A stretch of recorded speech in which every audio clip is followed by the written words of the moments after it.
What you're looking at right here is something that does not look that impressive.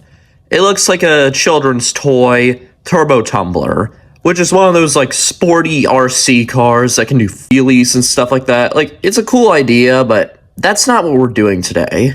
No. This is what we're doing today. If you can see, I gutted the entire thing and even cut through the chassis itself. In fact, here's the other piece of the chassis right here. Now you might be wondering, why did I do this? Well, I want to build an RC car. A functional RC car from scratch. I decided I'm going to sacrifice the turbo tumbler for its engine, aka 2 dual motors in the back, which allow for steering, which is really useful because there's no motor up front for steering, and I feel like this is going to be pretty cool. Also, don't worry, this thing right here can still attach to here. Don't worry. And also, I have a goal for this. So, if you know anything about Elon Musk, he delivers cars kind of late. For reference, the Tesla Semi was released in 2022, even though it was supposed to be released in 2019. The Cybertruck, kind of the same thing. It was supposed to be released in 2020, released in 2023. So, the only thing that's left is that new Tesla Roadster. My goal is to complete this RC car before the Tesla Roadster comes out. That is my goal for this. I'm not going to rush it, but at least I'm going to try and make this thing before the Tesla Roadster, because it'll prove to me that I'm better at building electric cars than Elon. That is kind of what it will prove. And now, another thing about this thing is going to be almost entirely 3D printed. And you know what I decided?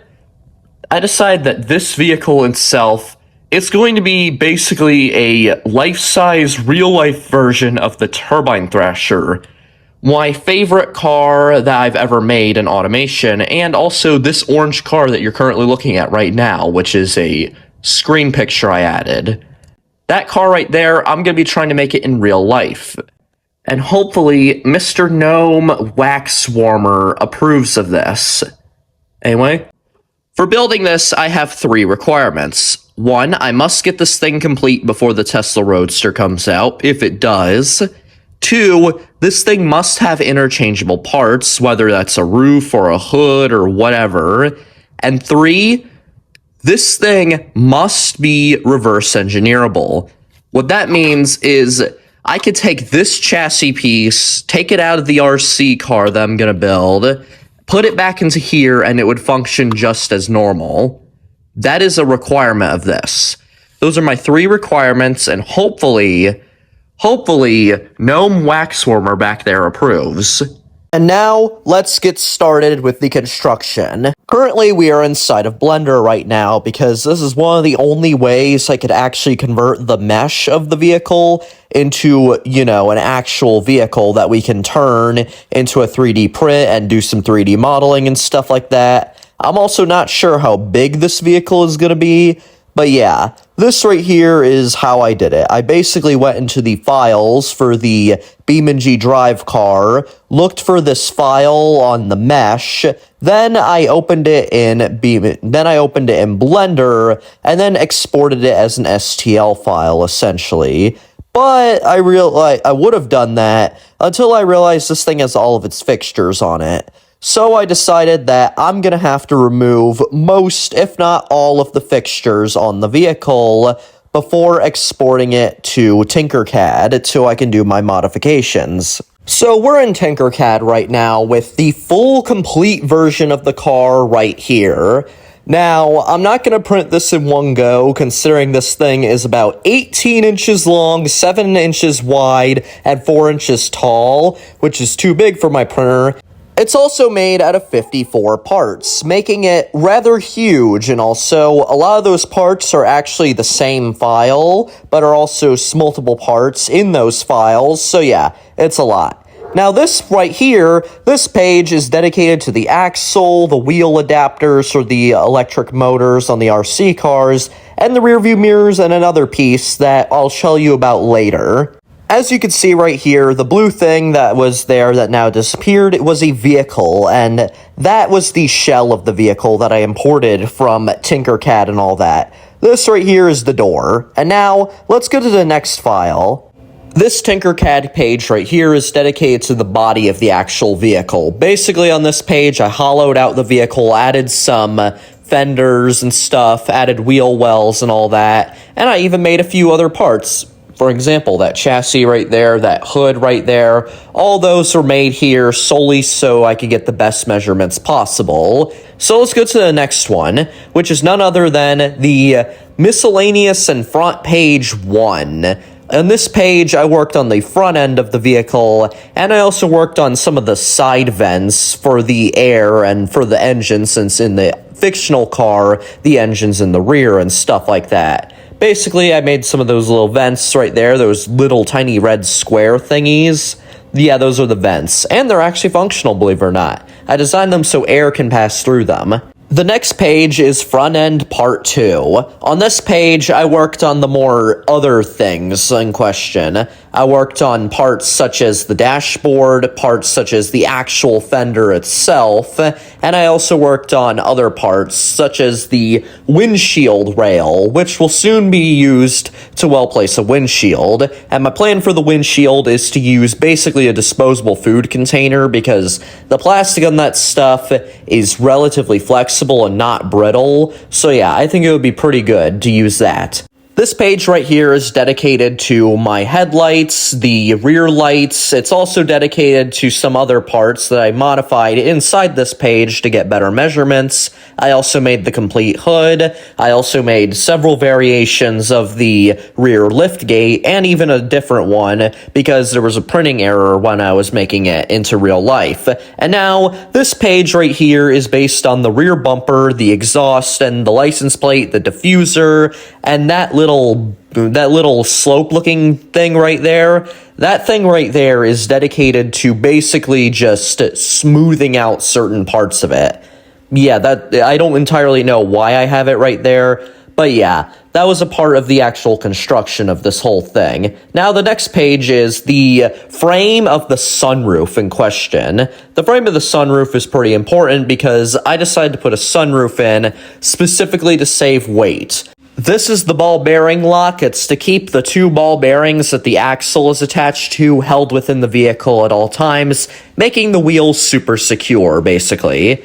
And these right here are the roof vents right here. Just like the car in the game, these are the roof vents that are going to help feed the engine because, hey, 3,000 horsepower needs a lot of air. And now, this page right here is the logo, the license plate, and the rearview mirror, and also a prototype of the rearview mirror as well, which I found out did not work, unfortunately, after printing.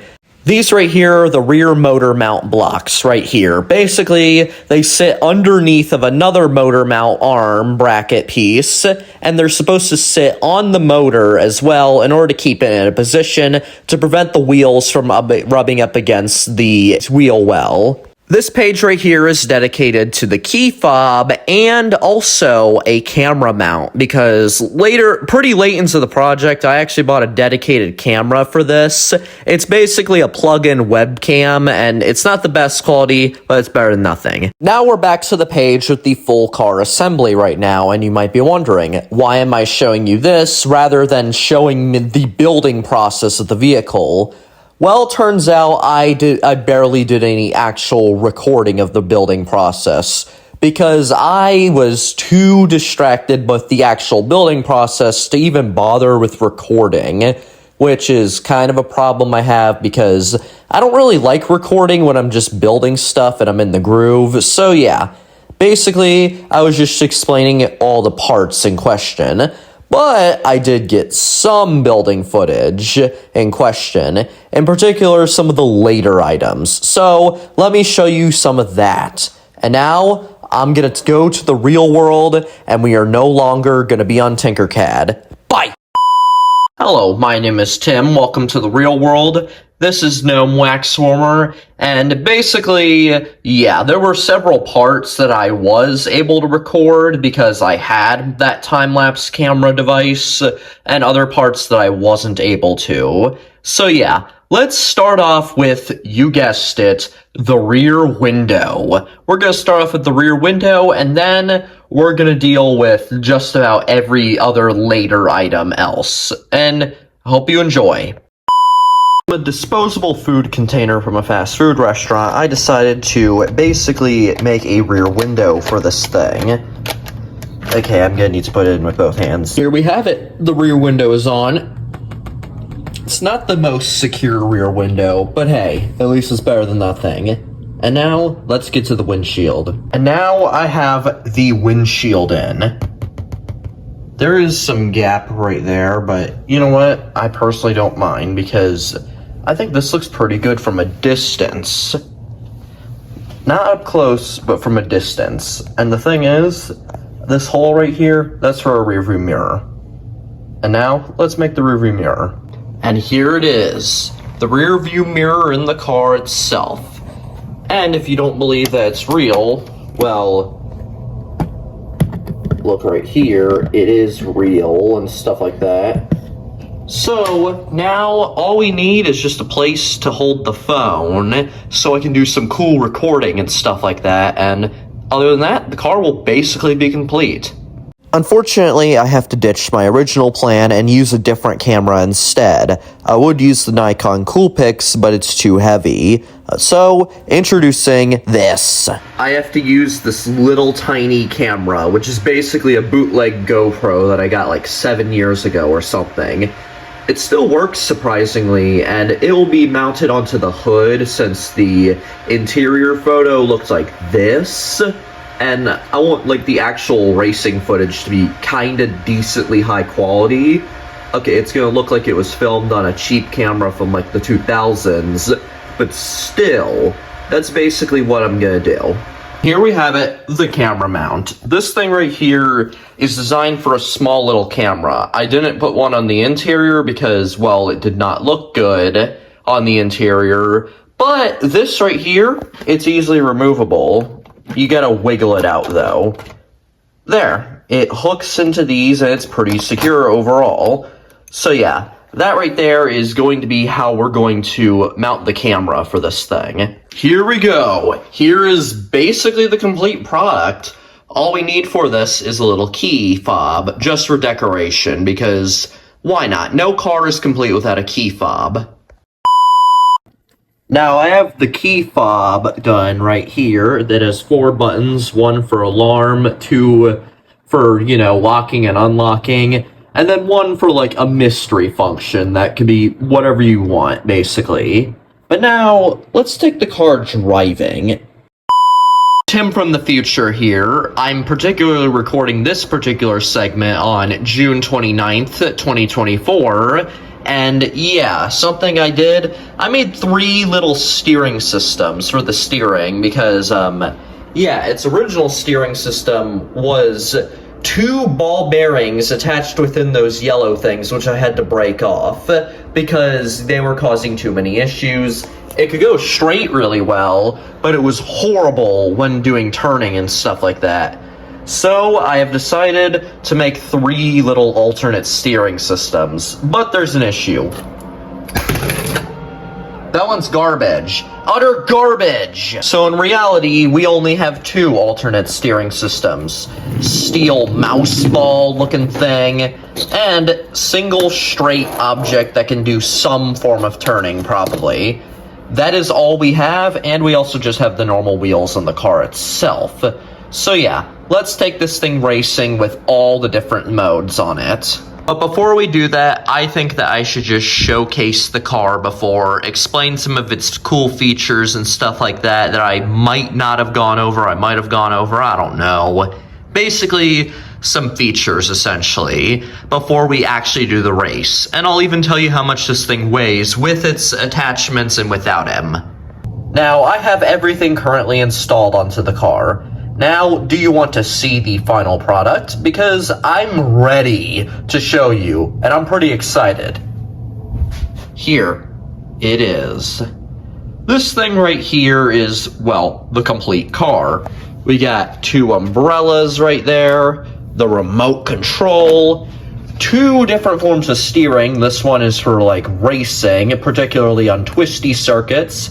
It's stupidly heavy, but hey, at least it can kinda go straight with this. And this is solely just for going straight and doing light turning. We have our camera, of course. The front hood opens, and so does the rear, which, yeah, the pin in there is a little loose, but I can always fix it. And we have our motor, our beautiful, beautiful motor. Our antenna sticking through the roof, our rear view mirror right here that is probably useless, all things considered. Some more mirrors on the vehicle. Some beautiful wheels. Some more beautiful wheels. Get this, actually functional vents. Like if you look in there, you can see through and all that. So yeah. And also a little thing I want to show you. Watch this. Magnetic.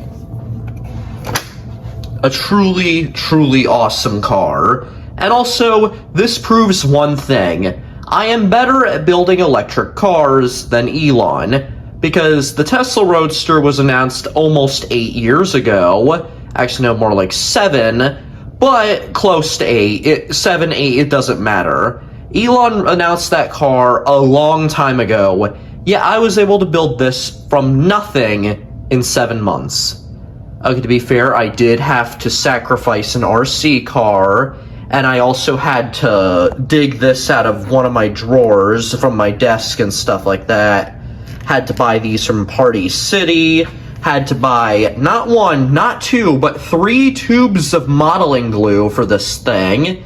Spent hundreds of hours designing it. Probably at least 80 printing it at the very least. And stuff like that. It's not perfect. In fact, there's some quite horrible looking panel gaps and stuff. This one right here, I just didn't even bother reprinting the whole thing because it was such a pain in the butt to reprint. The wing is pretty cool and all. And we got a license plate that says Tim2716. Pretty darn cool. And also, really cool exhaust pipes. I absolutely love those right there. And yeah, the vehicle is not perfect, but it's pretty well engineered, all things considered. And also, another thing, it's wonderful. We got the automation logo up here since I don't have an actual logo for the vehicle, and, well, it was designed in automation, so I decided, why not? Just put it there. We have 2 roof vents up here, pretty nice. And also, if you saw back here, yes, 2 rear exit vents right there. And yeah, I'm gonna need to fix this a little. But other than that, the vehicle is looking wonderful. And if you're wondering, absolutely no side windows. I'd rather just grab my finger over the actual door itself to open it. And yeah, the doors are a little misaligned, but to be fair, so are the body panels on literally every Tesla basically ever made, except for the ones that they quote-unquote revamped and stuff like that. Like, I don't even know what I'm talking about right now. I'm just so excited that I managed to get this thing complete. That is how happy I am right now, that I can't even speak properly about a car company that struggles to make actually decent quality cars at all. And now, I think that we should take it to the racetrack. And, well, let's go. But before we start the race, let me just tell you how much the car weighs. On its own, the car weighs 931 grams, or slightly over 2 pounds. With the camera, it weighs... Whoa! With the camera, it weighs 991 grams, just 9 grams shy of a kilogram. Then we'll throw one of these inside of here. With the ball bearing, you know, the giant steel ball, this thing weighs almost 1.2 kilograms. But what about with just the regular ball bearing? Take this out right here and put this in. With the regular ball bearing, it weighs just a little over 1 kilogram, adding in total 20 grams, meaning that is the best system out of them all, because it's the lightest system of them all for extra good steering. And also, as I said earlier, that right there is garbage because it has steering issues or something like that. Yeah, this is a caster wheel design and I do not like it. Yeah, it's garbage because it steers horribly. So now I think that we should just get to the race once and for all, and then I'll end the video. Now, before we do the race itself, this is just some footage to show you just how the different steering systems control on the vehicle. The caster wheel system controls the worst, steel ball controls okay, rubber wheels are terrible at steering, but they're really good in a straight line, and then the single ball bearing system is just really, really good at just about everything. So yeah, that is probably going to be my main steering system. Now for the track, I present to you this.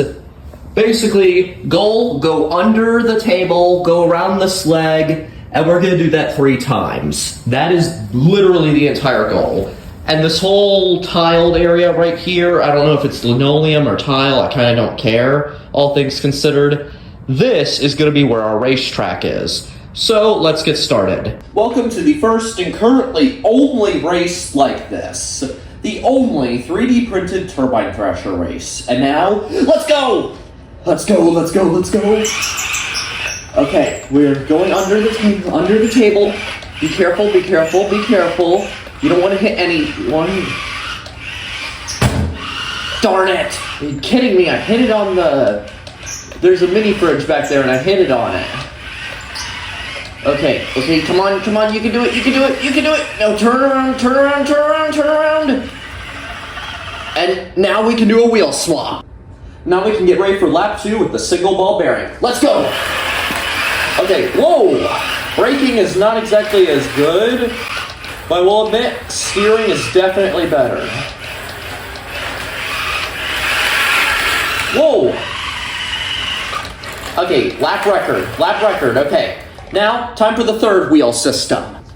And now we have the steel ball, ready to do our third and final lap. Let's go! Okay, it's definitely the heaviest and the slowest, but hey. Hopefully it is the best as well.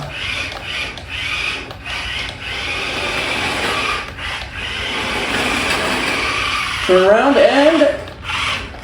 We did it! We did it! We did our 3 laps! And now we're finally done and we get a trophy! Hip hip hooray!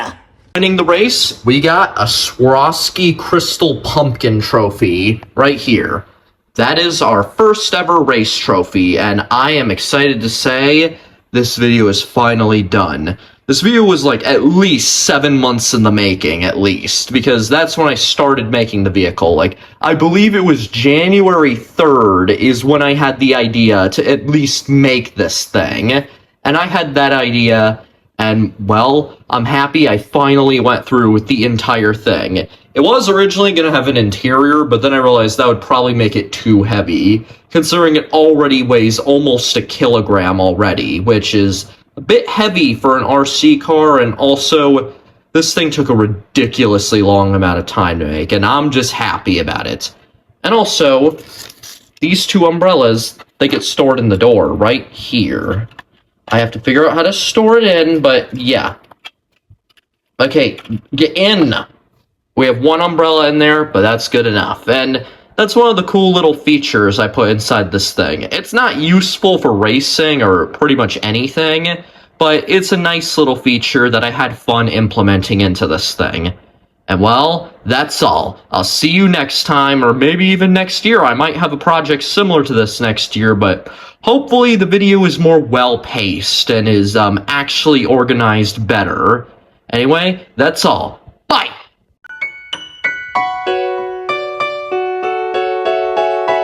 Two more things. That fish hook looking part that's like 2 mystery marks joined at the end. Yeah, that part's actually for structural integrity of the vehicle itself. It's basically a brace. And I also figured out that the vehicle travels between 5 or 6 miles per hour. Not very fast, but pretty good for my first ever RC car. Anyway, I hope you have a lovely day, and bye.